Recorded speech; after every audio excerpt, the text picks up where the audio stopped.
Hull is renowned for its music, art and particularly poetry. In fact, it's been called the most poetic city in England. We're here at one of the launch events of Larkin 25, commemorating the life of poet Philip Larkin. In fact, we caught up with event organiser John Levy and asked him about the business implications of Larkin 25. I think cultural events are now becoming well known for attracting people to places. And that's not just bringing them there to do shopping, it's bringing them to stay in hotels, to go to restaurants and bars, to pick up all sorts of things while they're in the city and to enjoy it and carry the message away with them. So I think there are all sorts of benefits that can be gleaned from these sorts of cultural events. At first look, something like Larkin 25 might seem a very highbrow arts event.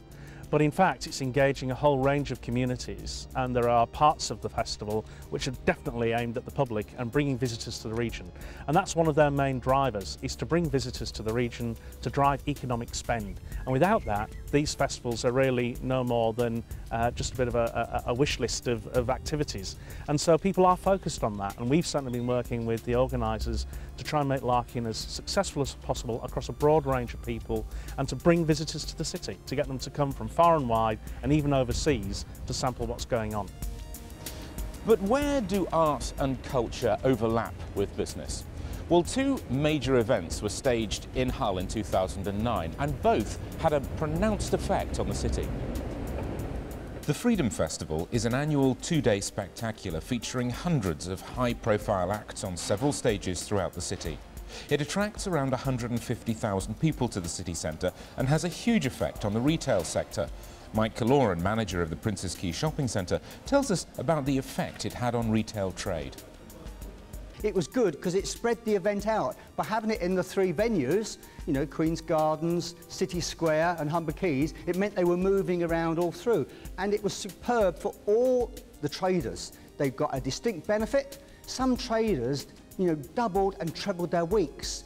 One trader told me he normally takes £2,000 on a Saturday, he took £10,000 on the Saturday. And the national coverage is brilliant because it's all about improving our image, it's all about selling our city to the outside world. In 2009, the Freedom Festival ran at the same time as the launch of the Clipper Round the World Yacht Race. The race travels to many major ports around the world, including New York, Singapore and Rio, and they chose Hull as the start and end of the race.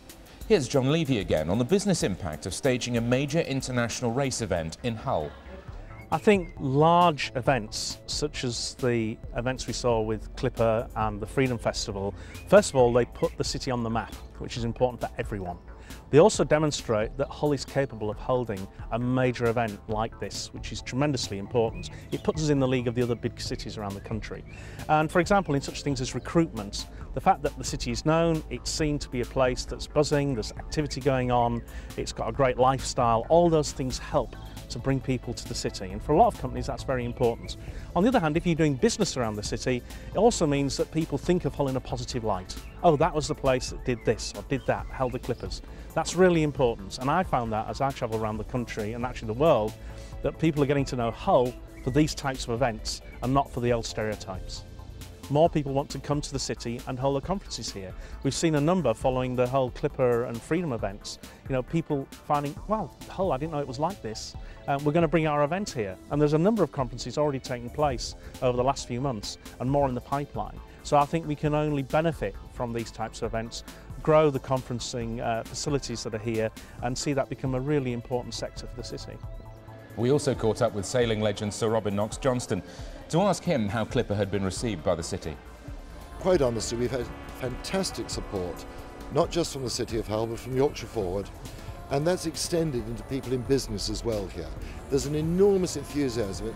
You know, Hull in some ways is a village, and you get that village atmosphere up here, and I just say to people, come here and see it for yourself, and you realise this is a great place to bring anything.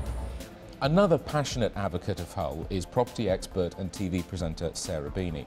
She lives just outside the city and finds there are plenty of cultural and leisure locations for her and her family. There's lots to do. There's the beaches, which is great, and all sorts of different beaches around. The Deep is a fantastic place to go. It's funny actually because in London there's the London Aquarium which was built and there's the Deep, and we've been to both a number of times. And I'd sort of say the deep winds, actually, and I think that's quite impressive, really. There's actually quite a lot of places to go with kids to enjoy the local area. The people are so nice up here, and funnily enough, I think it's kind of quite a well-kept secret. I often say to people, don't ever tell anyone how nice everyone is, because everyone will come and try and live here, but they're great people up here. I think that's the most remarkable thing about it. A significant contributor to the cultural side of the city is Hull Truck Theatre. They've been producing highly regarded, award-winning productions since the early 70s and recently moved to a brand new state-of-the-art theatre in the city centre. We've invited Hull Truck's operations director Paul Marshall to join me at the Boar's Nest restaurant on Hull's Princess Avenue for a spot of lunch. So you've been in the building just over a year. How's it going? We've had a fantastic first year. I mean, no one would have chosen to open a new business in the economic climate that we had. And we had no choice. The building was done, it was ready, we moved in, we got it ready for opening, and we opened on the 23rd of April last year. The response we've had to it has just been phenomenal. I mean, we've sold 100,000 tickets in that first year. I mean, that's more than we would have anticipated. Fantastic. 101 conferences, corporate events, 293 performances. It's just gone down a storm with everyone who's been there. If you look at some of the events of 2009, the Freedom Festival and of course the start of Clipper, how important do you think it is to have those sort of major cultural events in the city? I mean, I've lived in London, I've lived in Brighton, you know, I've been in the South Coast, it's been my home. It really isn't much different. It has so much to offer. You just got to sometimes go out and find those things, and then you've got to try and draw them together, and that's what does happen. I think perhaps we don't make enough song and dance about it. To be perfectly honest, I think we sometimes think, oh, being modest, we perhaps shouldn't say, or we shouldn't shout. Well, actually, why not? I really think there is a lot to shout about, and you've got to do it. It is a relatively small city. I mean, they're aware of it. Everyone is aware of it. We try very hard to play a part in all the different strands, particularly with the facility we've now got. I mean, it's crucial that we act as a sort of hub or a beacon, if you like, for that cross-city coordination and liaison. But there has been a lot of work done within the city and in the East Riding itself, you know, throughout the region, to try to tie in threads throughout so that you can get a cohesive and a coherent programme and a strategy working. I mean, the council works very hard, you know, Hull City works very hard to make it happen, make it work, and we are playing into that now in a much, much bigger way than we could ever have hoped to have done before. You're the operations manager of Hull Truck, but of course you've got John Godber as the man who's flying the flag, this internationally acclaimed director. How important do you think it is to have him as a focal point of Hull Truck Theatre? It's very hard, because you want to say, no, it's all about the, you know, I can't. It is. I mean, as I said earlier, John is synonymous with Hull Truck. Hull Truck is synonymous with John. I mean, John is the second most produced living British playwright. You know, he is. I mean, he is there. He's studied at school. Make him sound like a laboratory animal. I'm sorry, that's not quite what I had in mind. But you can't overestimate the importance that he has to that message. I mean, it's invaluable. Now, I know you're not a native Yorkshireman. What were your first impressions when you came to the city for the first time? I think the media far too often has focused in just on the bad. And fine, it's easy to do. If you want to undermine anywhere, you can do that. The job of the people, and certainly I see that as my job as an advocate for the city now, is to say, hang on, you know, fine, we accept that. But look how far we've come here. Look what we've done there. Look what we're trying to do here. You know, the regeneration programme in Hull is just far and away above anything else. I mean, as I say, we'll take Brighton, for example.